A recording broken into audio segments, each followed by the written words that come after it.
আওয়ামী দুঃশাসনের পর দেশের মানুষকে স্বস্তি দিতে দলীয় নেতাকর্মীদের প্রতি গঠনমূলক রাজনীতির আহ্বান জানিয়েছেন বিএনপির ভারপ্রাপ্ত চেয়ারম্যান তারেক রহমান। এক ভার্চুয়াল বক্তব্যে তিনি এই আহ্বান জানান।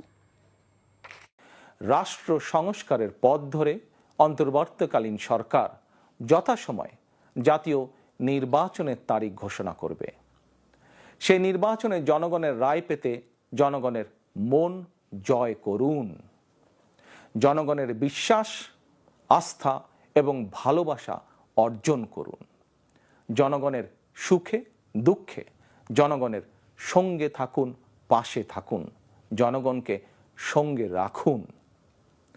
ধর্ম, বর্ণ পরিচয়ের কারণে কেউ যাতে অনিরাপদ বোধ না করেন, দায়িত্বশীল এবং জনপ্রিয় দল বিএনপির একজন নেতা কর্মী সমর্থক হিসাবে সেটি আপনাদেরকে নিশ্চিত করতে হবে। সেটিকে নিশ্চিত করুন আপনারা।